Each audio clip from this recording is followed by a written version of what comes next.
In this video, I'm finally going to give a definition of spinors using Clifford algebras. Spinors are members of minimal left ideals in Clifford algebras. This definition is a bit abstract, but it works in any dimension for both space and space-time. We're going to see that the 2x1 column Pauli spinors we saw earlier in the series can be incorporated into Clifford algebras in the form of 2x2 matrices where only the first column is non-zero.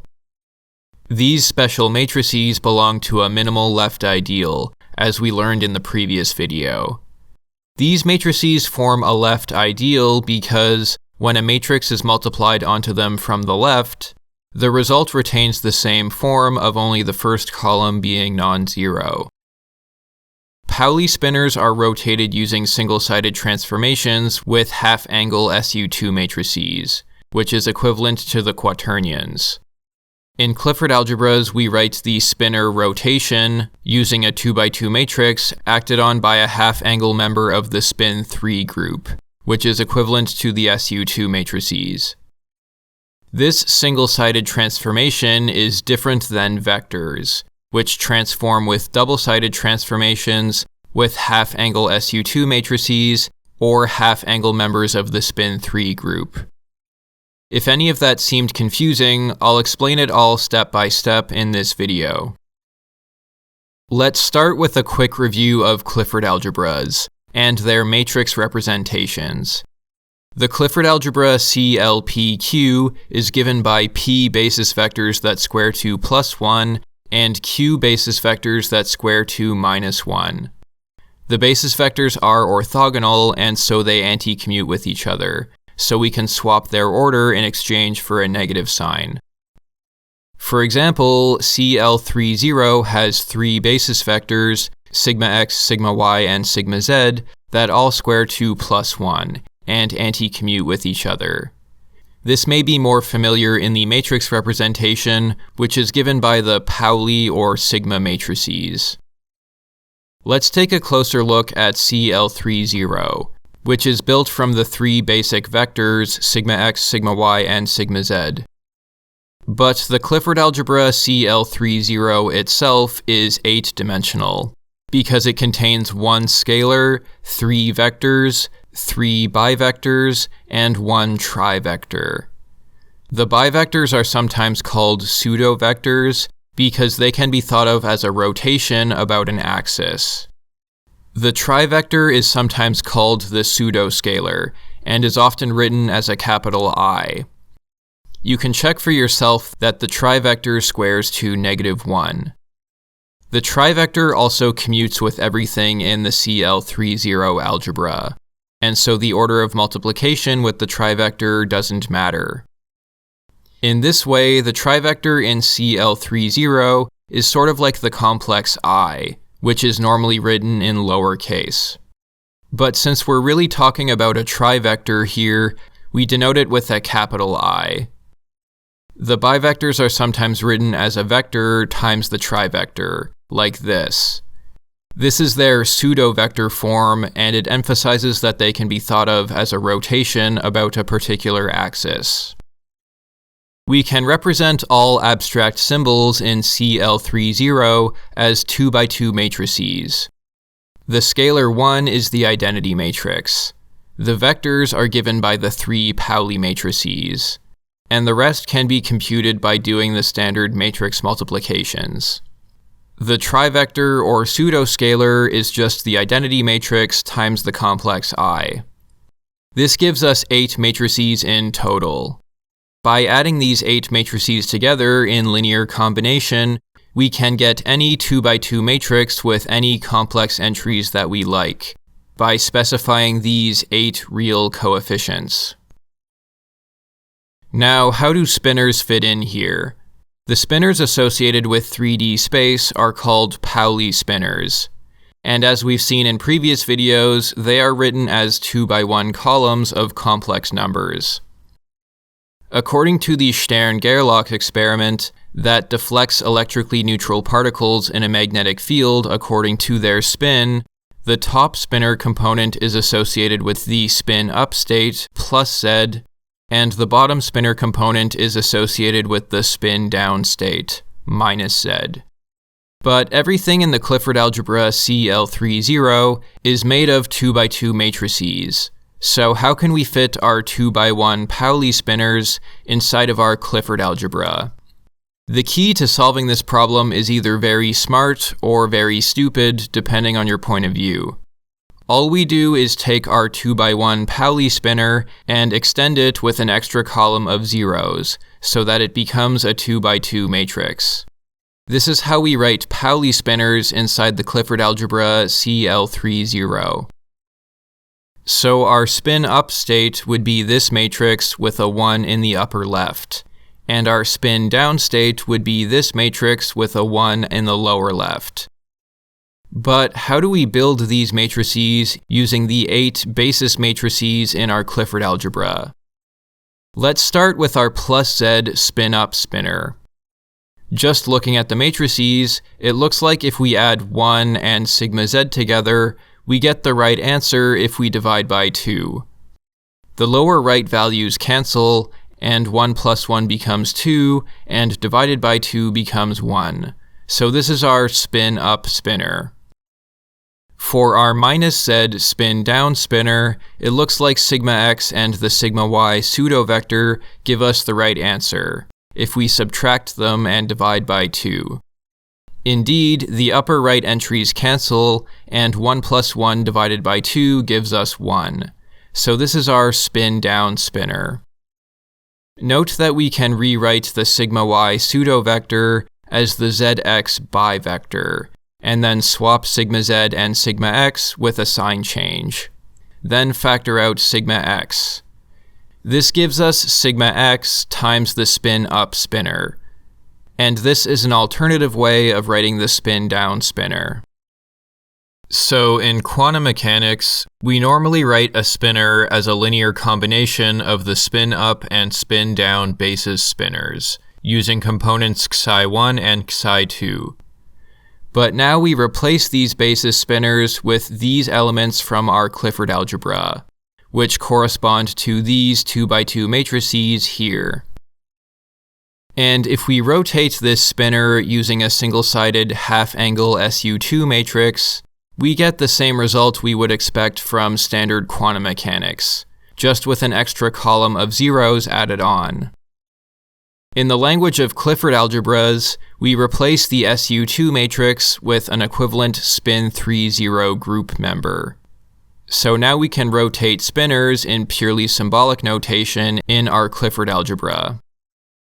As an exercise, you can try checking that this symbolic Clifford algebra multiplication works out to the equivalent matrix result. Now, we were able to build these spinors in the Clifford algebra CL30 by visual inspection. We started with the matrix representation for our spinors, then looked at the basis matrices available to us in the algebra, and we were able to guess the correct matrices we needed to build the spinor. If we forget about the matrices and just use the symbols, we have an abstract version of our spinors that behaves the exact same way. This works fine in 3 dimensions, but how can we make this procedure work in any dimension? The key is to realize that these special spinor matrices we used are members of minimal left ideals in Clifford algebras, which is a definition we covered in the last video, Spinors for Beginners number 13. If we add 2 spinor matrices together, we get another spinor matrix. And if we multiply a spinor matrix from the left by any 2x2 matrix, we get another spinor matrix. These 2 properties are the definition of a left ideal. We say it is a left ideal because the multiplication property only works if we multiply the 2x2 matrices from the left. If we multiply a 2x2 matrix from the right, we don't get a spinor matrix back. So we see that spinors are members of left ideals in Clifford algebras. But what is a minimal left ideal? We say an ideal set is minimal when there are no subideals inside of it, ignoring the trivial ideal consisting of just the 0 element. I actually forgot to exclude the trivial zero ideal in my definition in the last video, so keep in mind when I say minimal ideal, I mean the ideal has no subideals inside of it, except for the trivial zero ideal. This property of being minimal doesn't come up with the 2x2 matrices, so let's look at 4x4 matrices instead. The set of matrices here, where the first pair of columns are non-zero, and the second pair of columns are zero, is a left ideal in the set of 4x4 matrices. However, it's not a minimal left ideal. There are actually smaller left ideal sets found inside it. The set where only the first column is non-zero, and the set where only the second column is non-zero. When we say spinors are members of minimal left ideals in Clifford algebras, we're basically saying that the matrix representation of the spinor behaves like a matrix with a single non-zero column. Now, I want to be clear that not all minimal left ideals look like matrices with single non-zero columns. Matrices that belong to minimal left ideals are not always obvious at first glance, and we need to keep their formal definition in mind. However, for simplicity, we'll often use a matrix where only the leftmost column is non-zero because it's easier to understand. This lets us take the column spinors we've seen previously, like Pauli spinors, Weil spinors, and Dirac spinors, and write them using abstract symbols in Clifford algebras. Now, we've seen how to build Pauli spinors by using matrix representations first, and then working backwards to the abstract Clifford algebra symbols. But what if we want to build spinors without the matrix representations? The key is to use the projectors we learned about in the last video. Remember, a projector is an element P that squares to itself. When a projector acts on an algebra, the result of the projection is always an ideal. For example, when this projector matrix PZ+ has a 2x2 matrix multiplied onto it from the left, the result is a member of a left ideal. The same rule applies when we take an abstract projector made of symbols and apply our Clifford algebra onto it from the left. We learned in the last video that if we have a unit element u that squares to plus 1, then the expression 1/2 times 1 plus u is a projector, because this expression squares to itself. Let's try making a projector made with sigma z, and seeing what happens when we multiply the algebra CL30 onto it from the left. Before we do, I'll introduce one helpful projector property from this thesis by Crystal and Mackenzie, called the Pacwoman Property. This thesis has a lot of good information on building spinors using minimal left ideals in Clifford algebras, particularly in Appendix B. I've left a link to this thesis in the description. In games like Pac-Man or Mrs. Pac-Man, the character is often seen eating up a line of pellets one by one until there are none left. Our projector PZ+ behaves the same way. If we multiply it onto sigma z, and then work out the multiplication, the sigma z effectively disappears, just like one of the pellets, leaving us only with the projector PZ+. So if we have the projector PZ+ put in front of a long trail of sigma z's, the projector can eat up the sigma z's one by one until they all disappear. So we can get a PZ+ projector to eat up a line of sigma z's, or use the property in reverse to create a line of sigma z's in front of the projector. This property works on both the left and right sides of the projector. With the Pacwoman property in mind, let's take our 8 basis elements from the Clifford algebra CL30 and multiply them onto our projector PZ+. Multiplying the projector with 1 just gives us our projector back. Multiplying the projector with sigma x, we distribute and get this. For convenience, I'm going to rewrite this bivector sigma x times sigma z in its pseudo-vector form, as negative sigma y times the pseudoscalar capital I. Multiplying the projector with sigma y and distributing, I will again rewrite the bivector sigma y times sigma z in pseudovector form as sigma x times I. Multiplying the projector with sigma z just gives us the projector back, by the Pacwoman property. Notice that this is the same result as just multiplying the projector with 1. With sigma y sigma z, this actually gives us the same result as just sigma y. Remember, the Pacwoman property allows us to use this projector to eat up sigma z and ignore it. With sigma z times sigma x, we can swap the order and pick up a negative sign, and ignoring sigma z using the Pacwoman property, we get the same result as sigma x, but with a minus sign in front. Multiplying with sigma x times sigma y and distributing, I can rewrite this bivector as a pseudovector, and just rewrite the trivector as the pseudoscalar capital I. Multiplying with the trivector gives us the same result, since we can just ignore the sigma z by the Pacwoman property. So when we take the 8 basis elements of CL30 and then put them through a projector with PZ+, we only get 4 independent elements out on the other side.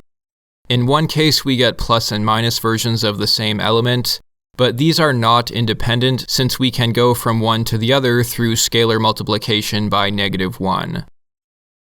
It makes sense that we turned 8 elements into 4 elements, because the projector operation essentially lets us forget about the sigma z's in our formulas.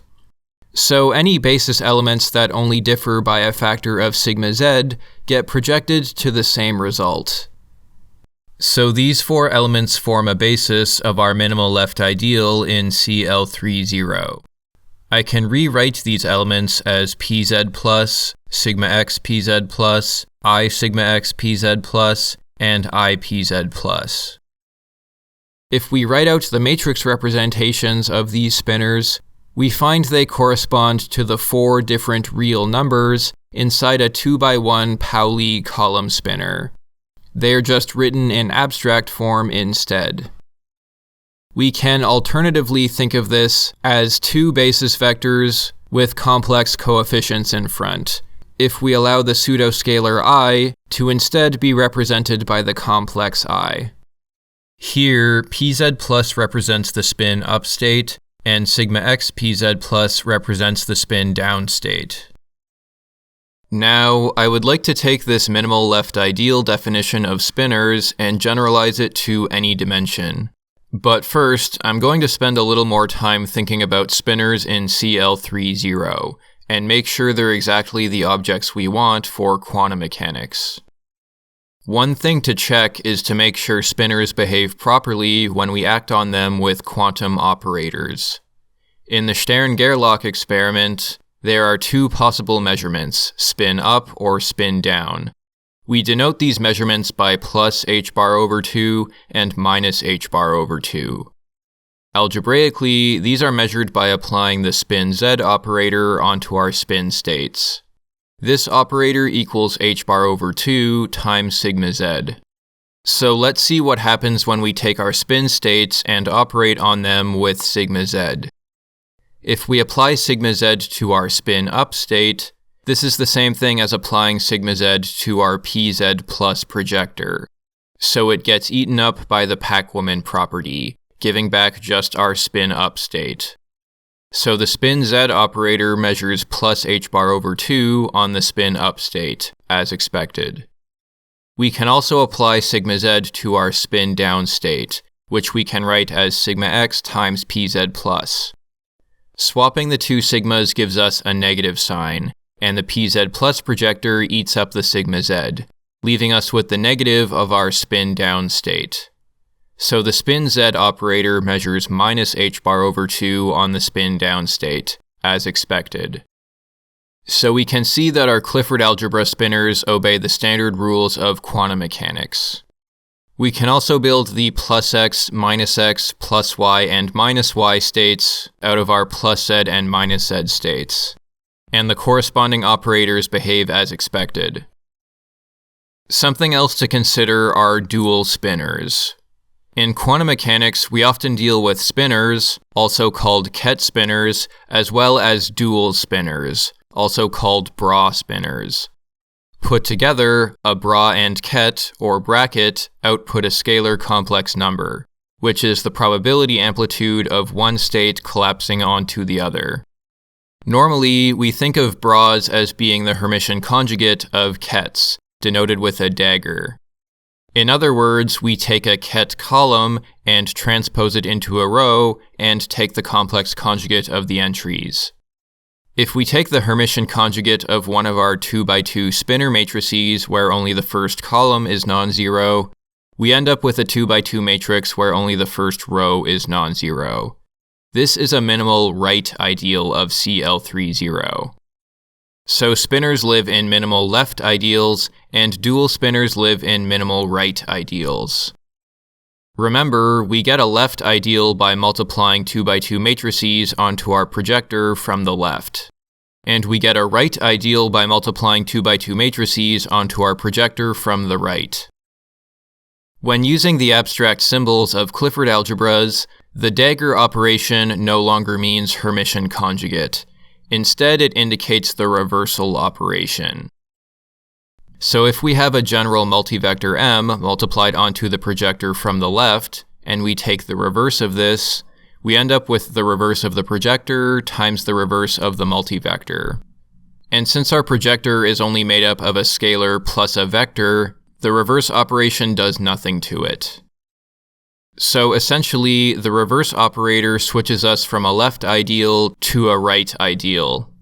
In other words, the reverse operator changes a spinor into a dual spinor. So if we take a spinor xi, written as a linear combination of spin up and spin down states, and then take its reverse, this applies the reverse to the components and the basis spinors and exchanges their order. The reverse also changes the basis spinors into dual basis spinors.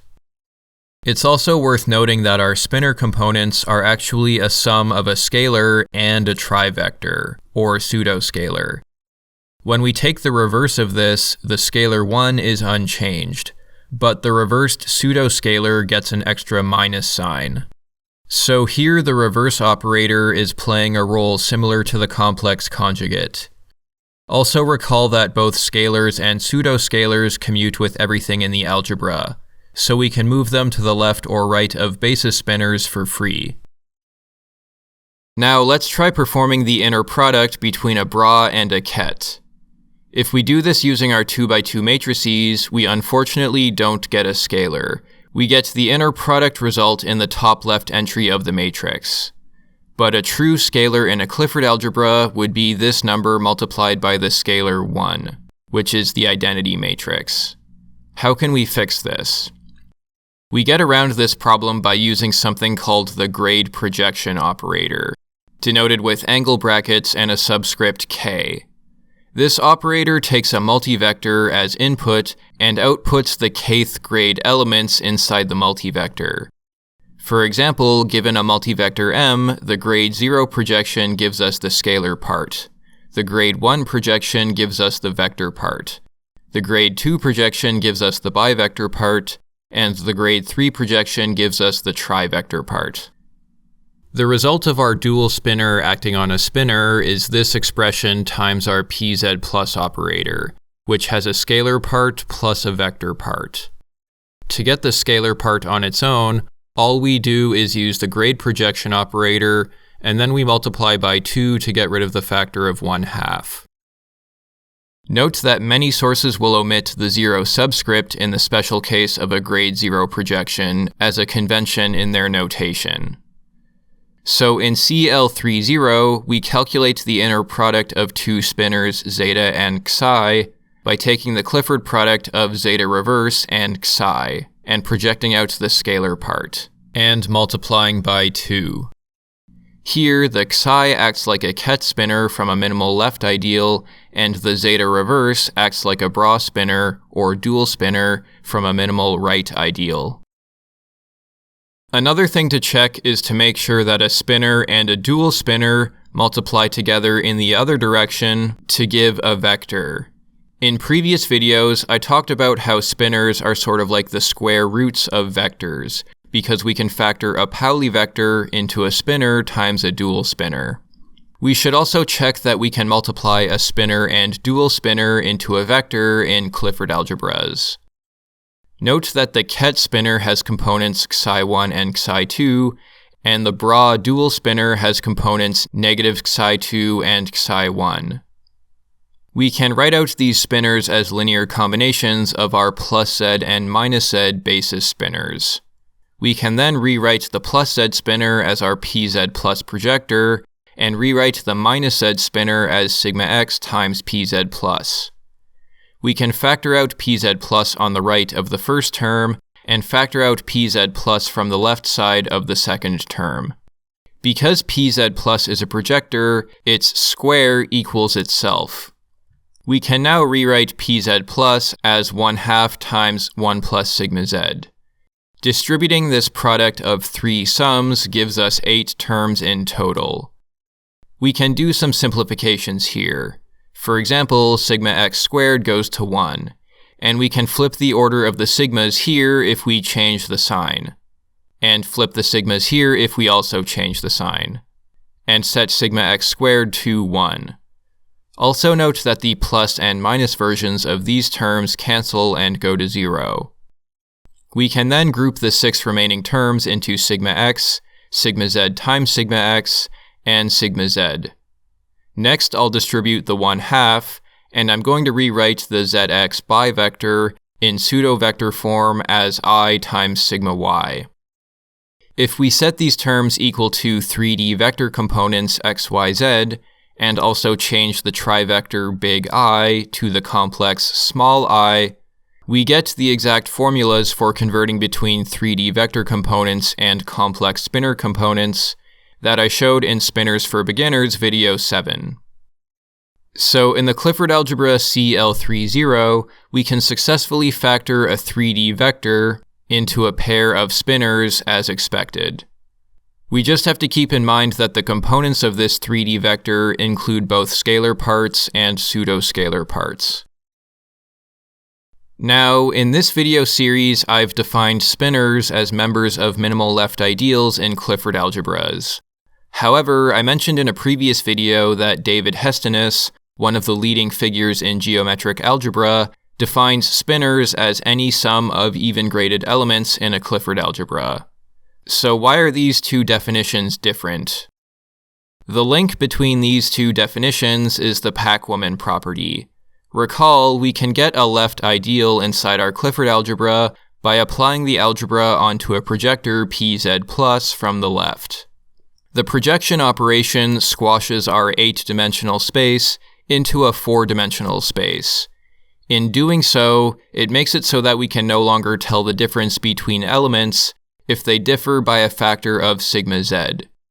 For example, we can no longer tell the difference between sigma y and sigma y times sigma z, because our pz plus projector eats up the sigma z, making it disappear. This means that, when we have a big Clifford algebra expression like this that is projected using pz plus, we can feel free to add or remove sigma z's as we please. This means that we have the power to make every term in this expression have an even grade. For example, the scalar 1 has grade 0, so we leave it alone. The vectors sigma x and sigma y are grade 1, so we can multiply them by an extra sigma z to make them grade 2. For the vector sigma z, we can remove a factor of sigma z just to get a scalar 1, which is grade 0. All the bivectors are grade 2, so we leave them alone. And the trivector is grade 3, but we can remove a factor of sigma z to make it grade 2.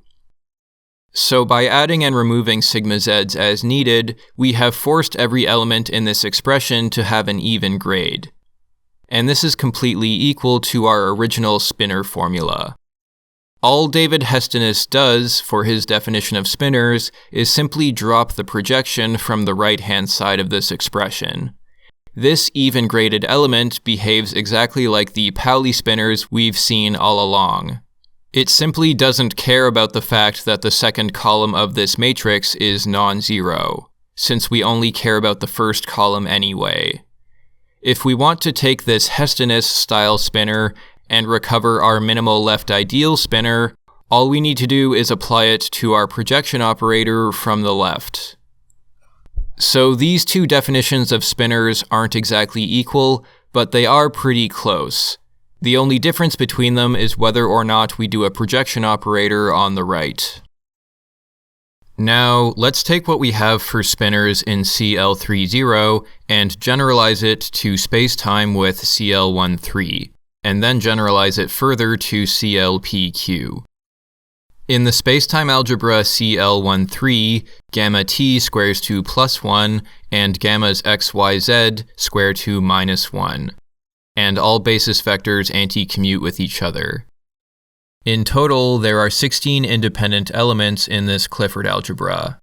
1 scalar, 4 vectors, 6 bivectors, 4 trivectors, and 1 quad vector.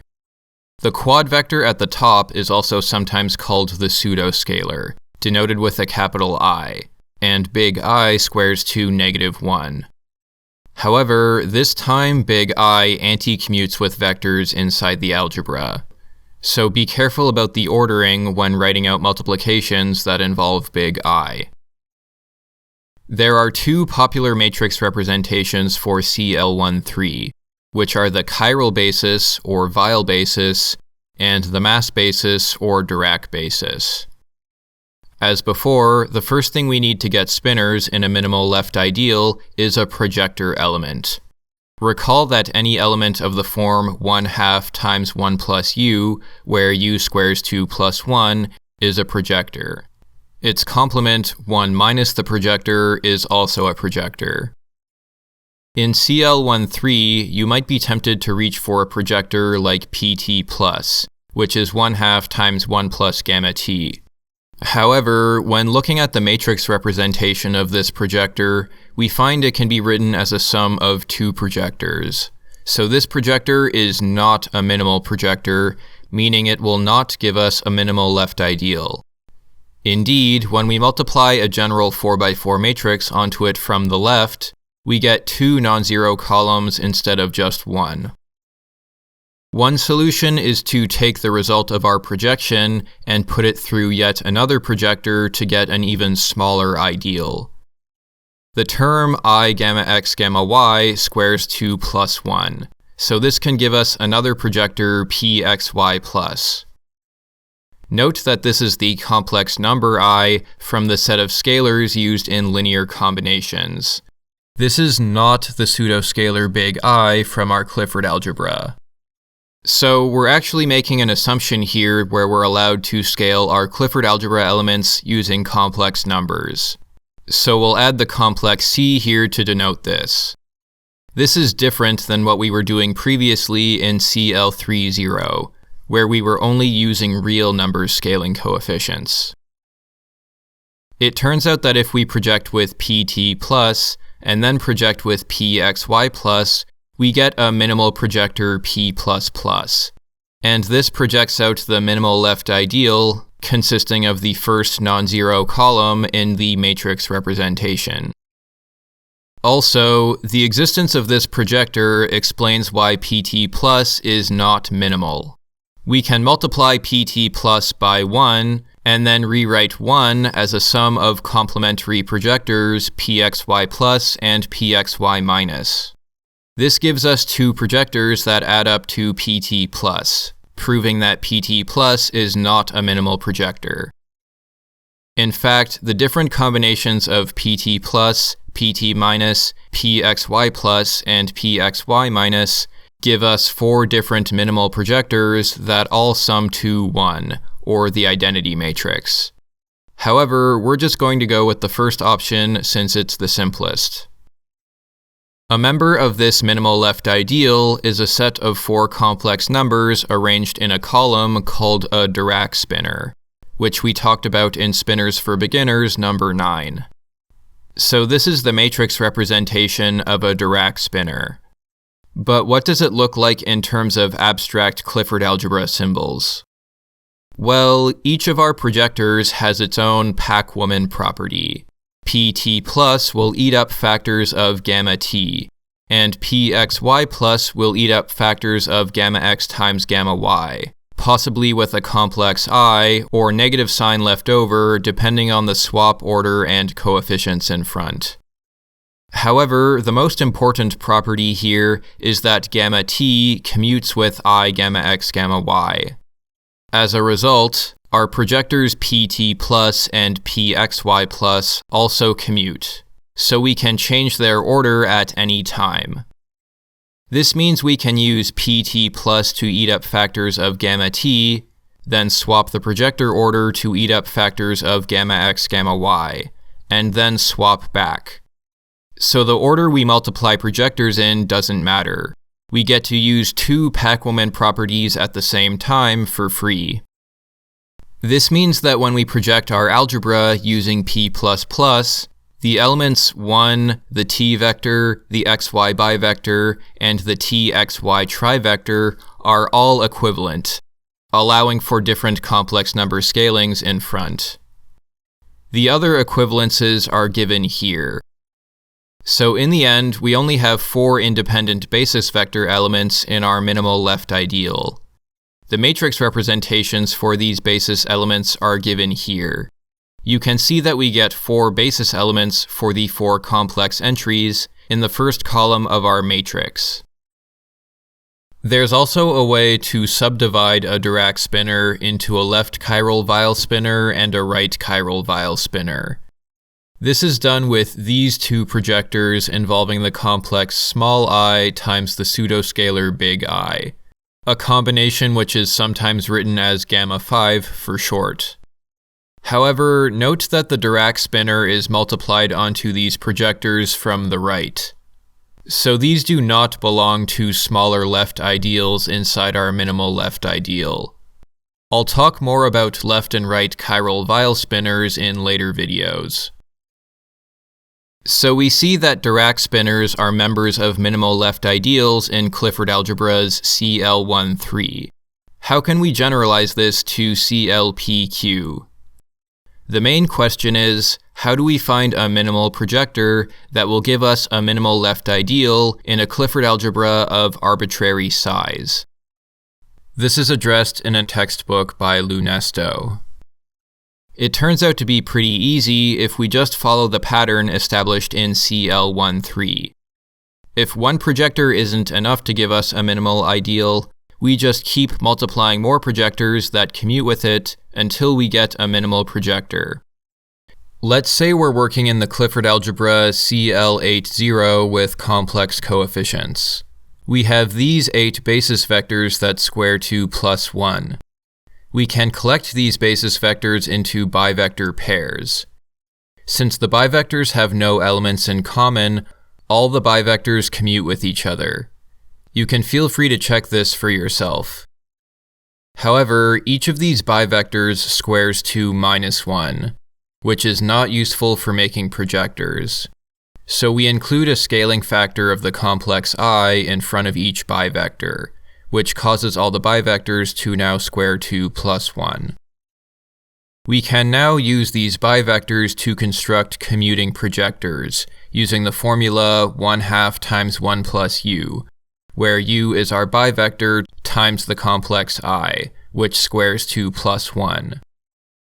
By multiplying all these commuting projectors together, we get a minimal projector, which can be used to construct a minimal left ideal. So for a Clifford algebra built from an even number of basis vectors, getting a minimal projector is easy. We just group the basis vectors into non-overlapping pairs to make a set of commuting projectors, and multiply all the projectors together. But what if we have an odd number of basis vectors? It turns out the final odd basis vector will also commute with all other bivectors, as long as no basis vectors are repeated between the bivectors. The final basis vector also squares to +1, so it can be used to build a final commuting projector. So for Clifford algebras with an odd number of basis vectors, we use the same procedure as the even case, but use the final odd basis vector to make our final commuting projector. Now, what about CLPQ, where some basis vectors square to -1? In this case, the procedure for building minimal projectors is the exact same, except some bivectors will square to +1 all on their own, so we don't need to include a factor of the complex I in front. We just include or exclude the complex I as needed to ensure the bivector squares to +1. And we use our set of commuting projectors to build our minimal projector in the same way. Now, this procedure does leave some questions. First of all, how do we know for sure that projectors made from bivectors give us a minimal left ideal with no smaller non-trivial ideals inside? Also, what if we aren't allowed to use complex coefficients, as in the case of CL30 with real coefficients? How do we know when we've managed to build a minimal projector? Unfortunately, I'm going to have to delay the proofs of this to an appendix video, as this video is already too long. One last thing I'll mention is that, when building matrix representations of Clifford algebras, you should make sure the matrices you use are big enough to hold the algebra. For example, CL30 with real coefficients is 8 real dimensional, and the 2x2 matrices of complex numbers is also 8 real dimensional. So you can create a one-to-one correspondence between the two. But CL30 with complex coefficients is 16 real dimensional, and so the 2x2 complex matrices are not big enough to hold it. If you try to use the standard sigma matrices, you'll end up in a situation where two different elements from the Clifford algebra end up being represented by the same matrix. A matrix representation like this is said to be not faithful. We need to increase the size of our matrices to ensure we get faithful representations, with a one-to-one correspondence between Clifford algebra elements and matrices.